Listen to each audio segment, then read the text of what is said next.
Good morning, everybody. This is Diggs. It's another beautiful day out here in the Pacific Northwest, and after my last weapon video, a lot of you guys asked for the PDF for the weapons, so I put together an entire PDF for all of the armor, necklaces, accessories, weapons for most of the relevant pieces of gear. So hopefully you guys are going to find this useful. The PDF will be down in the description down below. Remember, if you are using it, if you are sharing it, please hit that subscribe button. I'm definitely trying to get some new Kuni viewers. We're going to take a look at the accessories and the armor today since we looked at the weapons yesterday. Let's go ahead and dig in.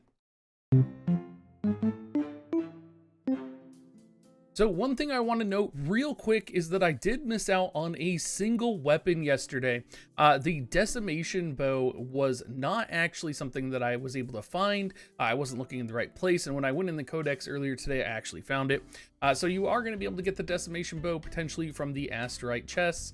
It is going to give damage to players plus 25% and critical damage plus 20, so obviously it is going to be the best gear. Starting out with helmets, though, helmets are pretty cool. They have a lot of accuracy on them, and they're pretty much the same all across the board. They do kind of have different functions. So we have the first one, the Overlord helmet here, is going to give damage from familiars down, all elemental status effect resistance rate up, and critical damage taken minus 20%. And you have the same thing down here, except you have stun, knockdown, subdue, resist rate. Personally, I like the Immortal helmet better because I feel like a lot of the time stun, knockdown, and subdue can be really painful, and it will kind of inhibit you as you're, trying to use your character. What's interesting about these is that these are almost exclusively good in PvP, and while they do give more HP, I do actually think you may actually just be using the regular 4-star gear for regular PvE content. The Saintly Circuit will give defense plus 20%, which is pretty powerful. You do have only critical damage taken minus 10%, so maybe that's the biggest deal here. But the defense plus 20% is pretty chonky. And down here you have critical resist rate plus 20%, in addition to critical damage taken. So you may actually see some combination of these actually used outside in the real world. Hard helmet, 3-star, does give heal rate and shield up, critical damage taken minus 5%. And then, of course, the Founder's Crown, the best PvP piece of gear in the game. Of course, you can get it with Asterite. Is going to give damage taken while stunned or knocked down 15%. And all elemental status effect rates plus 7. And, of course, that critical damage minus 20. Armors are in a little bit of a different boat here. You have, of course, the Celestial Armor, which is the Rare Plus. Is going to give max HP plus 20%, and then of course the standard other benefits.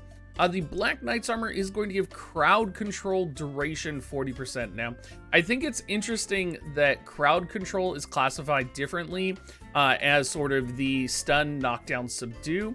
So one of the questions I would have is what constitutes crowd control specifically? This is something I would need to think about pretty importantly, because max HP plus 20% is pretty good.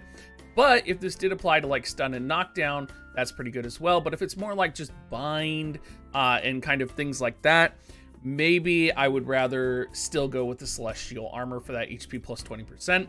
One thing to note here, it's not HP, it's defense for the stat on these gears. So you're probably going to want to go, if you do get the Legendary Plus gear, you probably are not going to dilly-dally in any of the regular 4-stars. You might, though, because the Palladium armor does give damage from normal monsters minus 20%. So again, it's a weird situation where it does seem like almost all gear is a little bit viable, given different situations. The Raider's armor gives damage from elite monsters minus 20%. Maybe one of you guys in chat can kind of specify for me or down in the comments what specifically an elite monster is and a normal monster. I've heard different things. I've heard that field boss monsters aren't considered elite monsters. I've heard they are. I've just heard a variety of things. So if anybody knows what is actually classified as an elite monster, please drop it down below.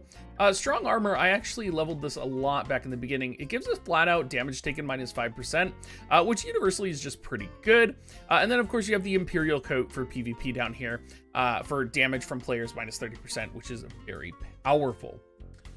Foot armor, you have the Dragon Slayer boots. They are going to give skill evasion rate plus 15. Very powerful, right? Of course, this is only going to be really powerful, I would imagine, in PvP. Flash shoes are going to give move speed plus 20%, slow resist rate plus 30%. Probably one of the best pieces of gear out there for rogue or any, you know, character that's kind of kiting or running around and doing kind of range shenanigans. It's one of those situations where I kind of wonder, like, the fact that this is giving skill evasion rate versus this is giving basic attack evasion rate. I wonder if the skill evasion does apply to monster ability skills as well. Maybe it does. Is one of those things that's just really interesting, because I would think, you know, something like expert boots over here, even though they have a little bit less evasion, you know, you're going to be fighting packs of monsters and having a lot of them do basic attacks on you. This may be good, again, in that kind of awkward PvE situation. Then you have bounty boots, which are just a, you know, category on their own, which do give monster kill gold rate up plus 20%, which is pretty good. Nimble boots are going to give movement speed up to 3-star. I don't think anybody's going to be using these. And then you have evasion rate when attacked by a player plus 20% from the PvP boots. Taking a look at gloves. Gloves do offer crit, which is a pretty important stat here. And both of the level 4-star plus gear gloves are really good, and they have really good awakening effects. Special skill cooldown 15% is really powerful on the dynasty gloves. You also have skill damage plus 15% when HP is at 80% or higher. Both of these are incredibly powerful. And you even have on the berserker gloves over here, basic skill cooldown minus 15%. So it's one of those things where, like, all of these are going to be good, and you are going to want to use one of these eventually. The Zest gloves, of course, are only going to be for monster kill EXP rate up. So you'll probably want to build up these eventually. You do tend to get these, I feel like, a lot from the crafting. When you are crafting the gloves, I've gotten a couple versions of these already. Skillful gloves, the 3-star is going to give accuracy up. Maybe pretty good if you do happen to have these leveled up. Maybe you are needing accuracy for something, but the crit rate, the jump in crit between these is quite substantial. Less for the 4-star to the 4-star plus, but something to keep in mind there. Empress gloves, again, best in slot for PvP. Crit damage to players plus 30%. Hard to negotiate here. Probably one of the biggest things with gloves, earrings, and all of these armors is the crit damage taken minus. You know, how important is that at endgame play? I don't think we really know yet. I imagine it's going to be substantially important, though, because it is almost double here. And especially important in PvP since you do have such powerful crit damage modifiers. Taking a look at the accessories do turn a little bit different, and the accessories are a little uneven. You can see we have 6 earrings, we have 8 necklaces, and we have 4 rings. I did include some of the 3-stars here. You may notice some stats on them because I did pull it from my own inventory as well. But Demon's Cube is going to be one of the Legendary Plus earrings. 20% chance when attacked to deal 300% of attack as fire damage to nearby enemies. Stuns for 2 seconds. Not particularly amazing. Again, earrings are going to give accuracy and crit resist. You are likely going to, and I can actually see that as I was going through here, I actually left a glove there. But you're probably... I mean, you're probably going to equip this just because of the all-familiar basic attack damage plus 7% and all-familiar skill damage plus 7%, as well as the jump in accuracy that you're going to get for your character. I think for now, this is kind of something that we're going to be stuck with. Now, whether or not you can craft this, or whether or not you're more likely to get something like Naestrom earrings or Executioner sign is another question altogether. I do think Naestrom earrings are something that's going to be used. They are a 4-star earring, and they do offer Earth attack up, as well as all familiar basic attack damage up and all familiar skill damage up. I really wonder, because if you look at kind of the differences here, you get damage dealt to burned enemy, you have defense familiars, defense up, you have fire familiars, HP up. I wonder if the Naestrom earrings are maybe one of those pieces of gear that universally you're going to want to build no matter what, because it does give that Earth attack up 15%. So it's going to be pretty much universally good whenever you are running a Earth element composition or in your Earth element build. There's a couple of other accessories that are like this, and it's something to consider where you may want to build elemental specific builds for the future.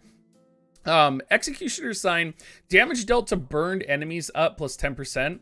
While I do think this could be really powerful, I do wonder if enemies can resist burn. So I wonder what enemies can get burned. Obviously, normal enemies can get burned.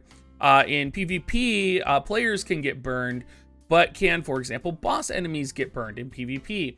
Would it be better to run something else in place of this? These are the type of things that I'm thinking about when I'm looking at the earrings. For the necklaces, we actually have the most out of all of them. We do have 2 Legendary Plus necklaces. We do have the Tyrant Scale, which is going to have a 10% chance to create a shield that nullifies 2 attacks when attacked with a 90-second cooldown. I think universally, this is a really powerful ability that obviously should be utilized and will be utilized in PvP. Invincible Beast is going to give a 20% chance on attack to increase defense by 20% for 15 seconds with a 40-second cooldown. This is pretty good. The fact that it's increased defense and kind of makes you a little bit more tankier is going to let you kind of survive a little bit. Again, maybe something you want to use in PvP, but just looking at some of the other pieces of gear here, you may find situations where you're using potentially the 4-star Protomark necklace instead, depending on the element you're doing. You do have a jump in attack because of the Legendary Plus and the 4-star, but the question is, will you really be able to max out the Legendary Plus quick enough? You're probably going to be using the 4-star at least a little bit. I even have a 3-star that I'm using almost fully maxed right now. The Protomark 13 necklace is one of those elemental pieces of gear for water compositions. Water attack plus 15, very similar to Naestrum. Naestrum is the first version, and then Protomark is, of course, the second version that we just had unlocked. Volcanic Heart down below is going to give Fire Familiar skill down minus 10%, which could be really powerful. All familiar basic attack damage up, all familiar skill damage up, right? Which seems to be the basics here. You run into Silent Avenger, which is, again, another one of these accessories which deals damage dealt to poisoned enemies up by 10%. Again, the question of the viability of poison up is something that I think about. And then you have something like Ardor's Necklace, which does give Fire Familiars attack plus 10%. So a lot of us, I know, have been leveling up the 3-star accessories just because we're able to max awaken them right now. And I do wonder what the difference is going to be when the breakpoints are that we are going to be kind of choosing one over the other, because Fire Familiar's attack plus 10% is pretty powerful. The Mighty Necklace is one that I actually am using currently. This is not the one that I have equipped right now, but it is going to give Attack Familiar's attack plus 5%, which I enjoy. Very good, and it's going to give that damage as well, so it's very universal. You're almost always going to have Attack Familiars on when you are doing PvE content. Very good. And then Silverbeard's Necklace as well, if we are talking about building specifically an elemental composition, Earth Familiar's attack plus 10% when it's fully leveled, could be a situation where maybe one day you'll want to run this. You can see mine's already awakened at 5, so it's probably going to be a piece of gear that you have leveled. However, if you have one piece of gear, like if you had like a Tyrant Scale leveled up or a Protomark 3, the attack difference in the 5-star or the 4-star plus or the 4-star from this 3-star might just be too much. Although candidly, I don't think anybody really has like 4-star necklaces max awakened right now. Rings, there doesn't seem to be much in the game for right now. We do have the Abyss Crystal, which is going to be a 20% chance to activate on attack. Deals 150% attack as water damage per hit. Decreases movement speed 40% for 3 seconds. Really good in PvE. Of course, because it is a skill that has a chance to be water damage, going to be really good in a water composition. You know, kind of universally the best ring in the game right now, which you will want because the rings do give defense and evasion as well as crit resist.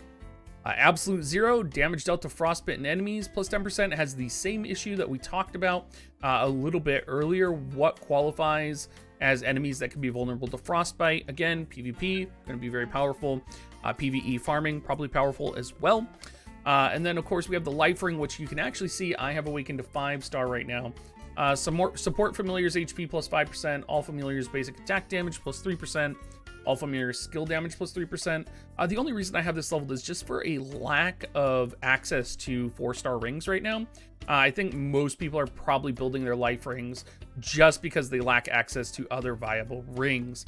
Gigante's ring is probably arguably better than building the life ring, just because it's going to help out your water familiar composition, giving water familiars defense plus 10%. So I would go for the Gigante ring first if I were you. But if you happen to have the absolute zero, and if you're able to kind of maybe awaken it a few times, it will probably surpass the life ring. Anyway, everybody, thank you so much for watching. Please, if you can, drop that sub. I am a new Ni no Kuni content creator. I am trying to grow, build, and make you guys content that you enjoy. Make sure to check out this PDF down in the description down below, and I will talk to you guys next time.